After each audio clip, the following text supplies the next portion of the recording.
बीच में कर लेते हैं।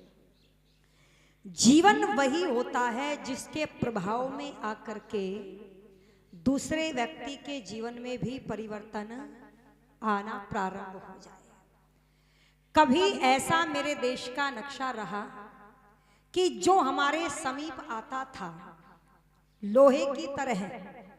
ऋषिवर ने सत्यार्थ प्रकाश में इस बात को लिखा है कि विदेशी लोहे के समान आते थे और भारत रूपी संस्कृति से, जो कि पारसमणि पत्थर की तरह है, उसके संपर्क में आने के बाद कुंदन की तरह दमक करके जाते थे। ऐसा हमारा क्या था? गौरव था। ऐसी हमारी संस्कृति थी, ऐसी हमारी विद्या थी, या मैं कह दूं ऐसा हमारे अंदर त्याग और समर्पण था। परंतु कुछ समय बीत जाने के बाद कुछ आलसी, कुछ गद्दारों या कुछ स्वार्थी लोगों के कारण त्याग और समर्पण की परंपरा छूट गई, विद्या का पढ़ना छोड़ दिया। अब हमारे पास जब कोई आता है तो हमारे प्रभाव में नहीं बहता, बल्कि हम पर उनका रंग बड़ी जल्दी चढ़ जाता है। आप देख लो, जब विदेशी लोग भारत में आते हैं तो वो अपनी वेशभूषा और खान पान को नहीं बदलते, और हम लोग दिल्ली एयरपोर्ट पर जाकर के ही अपनी वेशभूषा को परिवर्तित कर लेते। मानो घर से सूट साड़ी या कुछ भी पहन करके निकले तो वहां जाकर के जींस आदि पहन लेंगे। क्यों?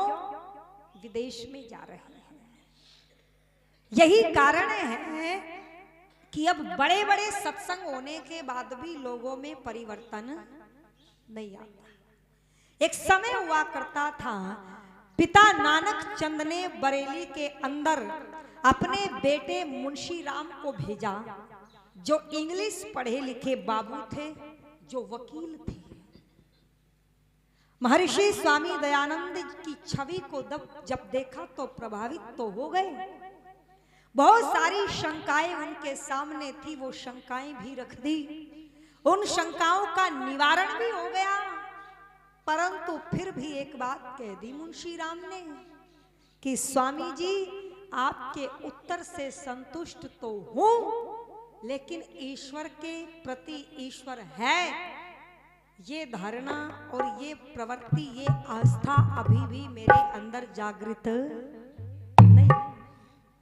अच्छा, वर्तमान का कोई गुरु होता तो क्या कहता बहनों? वो कहता ये तो कोई बड़ी बात नहीं है, 1 लाख रुपए जमा कराओ और साक्षात ईश्वर के दर्शन कर लो। बहुत सारे हैं, अभी आजकल तो जेल में हैं, खैर कराते थे ना गुफाओं में ले जा करके। परंतु मेरे ऋषिवर देव दयानंद से मिलकर के कोई परिवर्तित ना हो, ऐसा हो नहीं सकता था। मेरे ऋषि ने कहा, मुंशी राम, मैंने तुमसे कब कहा था कि मुझसे मिलने के बाद ईश्वर के प्रति तुम्हारी आस्था जागृत हो?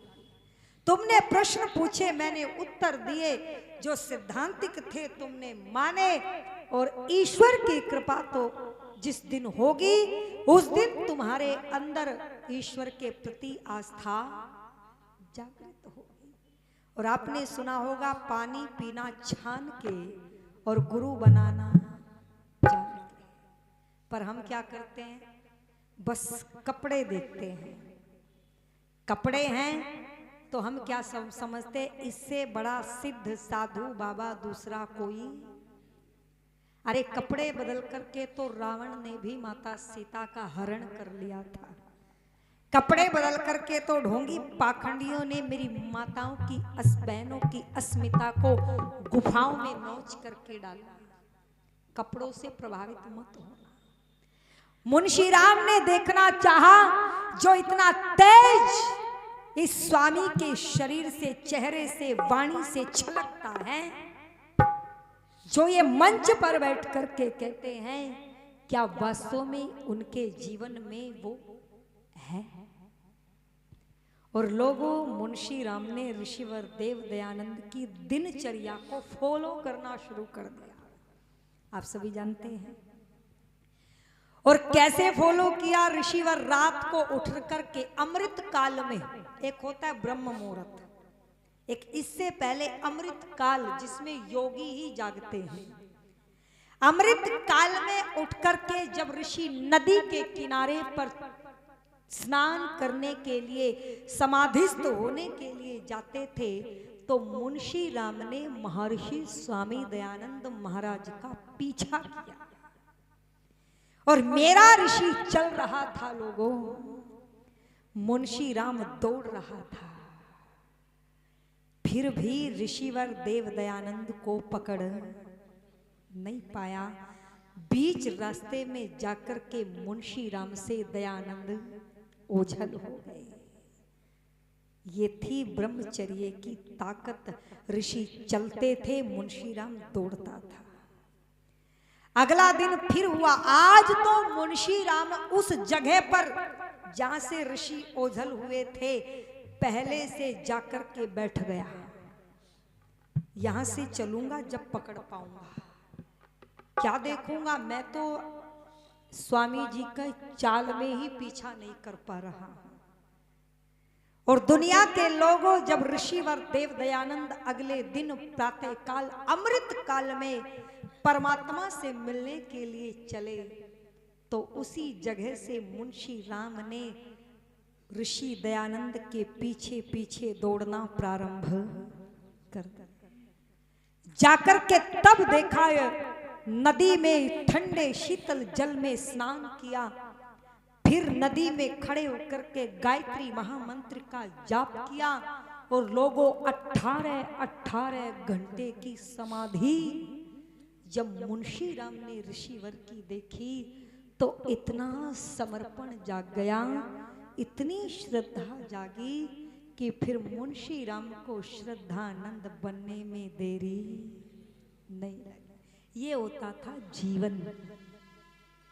और यदि हम यज्ञ करते हैं, हम सत्संग करते हैं, हम गायत्री का जाप भी करते हैं, परंतु हमारे प्रभाव में आकर के तब भी किसी के जीवन में परिवर्तन नहीं होता, तो निश्चित रूप से कहीं ना कहीं हमारी कथनी एवं करनी में अंतर है। निवेदन कर दूं, फिर इतना समर्पण जागा कि बेटियों का गुरुकुल जालंधर में, बेटों का गुरुकुल कांगड़ी हरिद्वार में अपनी सारी संपत्ति को बेच करके खोल दिया।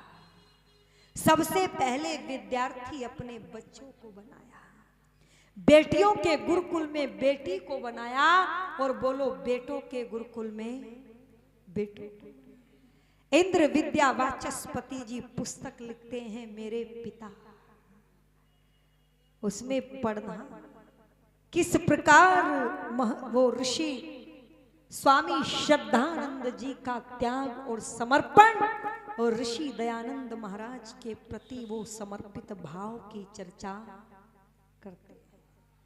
कहते हैं जब गुरुकुल दान करने के लिए कोठी का नंबर आया तो मेरे पिता हम दोनों भाइयों के पास आते हैं, पूछते हैं मैं गुरुकुल के लिए ये संपत्ति देना चाहता हूं, क्या तुम भाइयों को ऐतराज है? हमने कहा नहीं, गुरुकुल के लिए अपनी संपत्ति को दान करना। है लोगों, आज हम कहते हैं बच्चों को गुरुकुल में पढ़ाओ, परंतु पड़ोसियों के पढ़ाओ, जब हमारा नंबर आए तो फिर कॉन्वेंट में भेज दो। यही कारण है कि परिवर्तन दिखाई नहीं देता। और सुनो, फिर श्रद्धानंद बनकर के निर्भीकता से काम किया। वो पहला और अंतिम सन्यासी दिखाई दिया जिसने दिल्ली की जामा मस्जिद में जाकर के भी बोल दो वेद का मंत्र सुना दिया था। अरे जिसने लाखों पतित लोगों को पावन बनाया और कैसे अपना जीवन समर्पण कर दिया। भक्ति में समर्पण हो तो भक्ति सफल हो जाती है, राष्ट्र में समर्पण हो तो राष्ट्र बदल जाता है, और गृहस्थ में समर्पण हो तो गृहस्थ बदल जाता है। ये समर्पण नाम ही ऐसा है। और सुन लो क्या कह दिया, हो स्वामी श्रद्धानंद है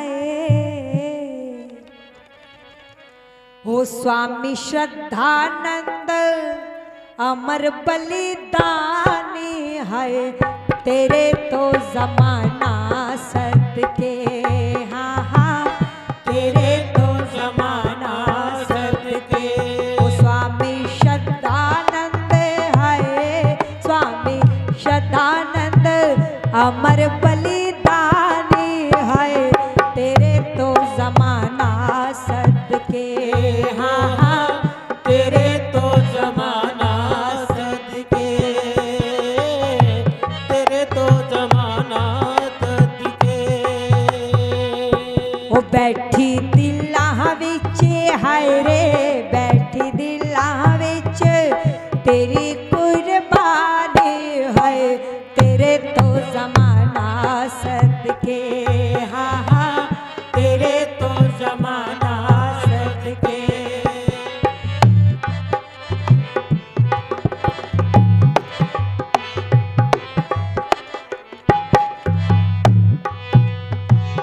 मिले जा बरेली विच ऋषि दयानंद सी, मिले जा बरेली विच ऋषि दयानंद सी, मिट गई शंका सबे मुँह होया बंध सी, ला ला ला ला ला ला। मिले जा बरेली विच ऋषि दयानंद सी, मिट गई शंका सबे मुँह या बंद सी।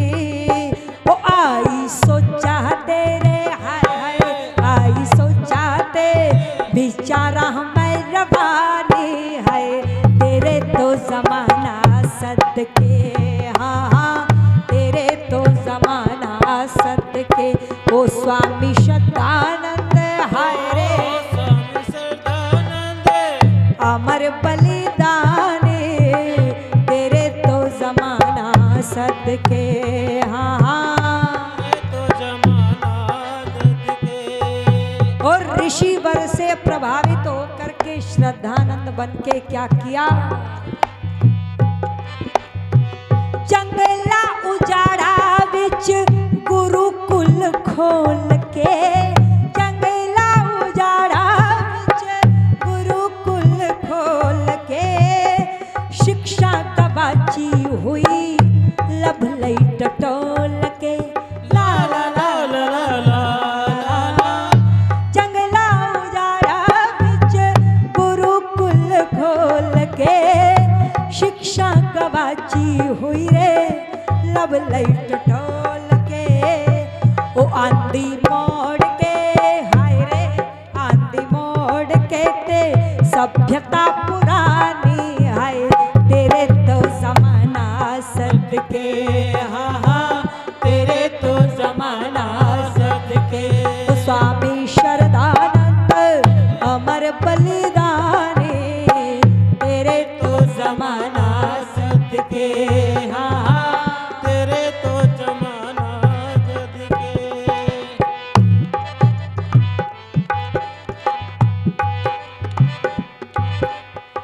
सच दिया रहवा उते पैर तू वढ़ावासी, सच दिया रहवा उते पैर तू वढ़ावासी, गोलियों ते अगे सीना खोल के बखायासी, ला ला ला ला ला ला ला ला। सच दिया रहवा उते पैर तू वढ़ावासी, गोलियां ते अगे सीना खोल के बखायासी। ओ मोटे अखरां चे हाय रे, मोटे अखरां चे लिखिए कहानी है, तेरे तो जमाना सदके, हाँ तेरे तो जमाना सदके। स्वामी श्रद्धानंद अमर बलिदानी आए, तेरे तो जमाना सदके, हाँ हाँ तेरे तो जमाना सदके। और लाखों बिछड़े हुए भाइयों को जब मिलाने का काम कर रहे थे स्वामी जी, तो एक व्यक्ति ने आकर के, विधर्मी ने आकर के धोखे से स्वामी जी की हत्या कर दी। लोगों, इस राष्ट्र पर बलिदान कर दिया। वो नाम था स्वामी श्रद्धानंद। और वचन दिया था ना गुरु को। लोग कहते हैं आर्य समाजी तो गुरुओं का खंडन करते हैं, पर मैं क्या करती हूँ, गुरु विरजानंद हो और दक्षिणा देने वाला शिष्य दयानंद हो। अरे गुरु दयानंद हो और प्राण रूपी गुरु दक्षिणा देने वाला स्वामी श्रद्धानंद हो, तो बोलो क्या ऐसे गुरु और ऐसे चेले हैं? गुरु को चेलों की पॉकेट दिखती है और चेलिया घर से सासू माँ से और पति से बचकर के काम ना करना पड़े इसलिए आश्रम में जाती है। पर सुन लो, ये थे शिष्य और गुरु। क्या कह दिया? मजहबी दीवाना एक गोलियां चला गया, मजहबी दीवाना एक गोलियां चला गया, पथिक शहीद विच नाम तेरा आ गया। लो ओ मजहबी दीवाना एक गोलियां चला गया, पथिक शहीद विच नाम तेरा आ गया। ओ वारी देश उतो हाय रे, वारी देश उतो सारी जिंदगानी हाय, तेरे तो जमाना सदके, हाँ हाँ तेरे तो जमाना सदके। ओ स्वामी श्रद्धानंद आए, स्वामी श्रद्धानंद अमर बलिदानी है, तेरे तो जमाना सदके, हाँ हाँ तेरे तो जमाना सदके। ओ बैठी दिला विच हाय रे, बैठी दिला विच तेरी कुर्बानी है, तेरे तो जमाना सदके, हाँ हाँ तेरे तो जमाना सदके हो।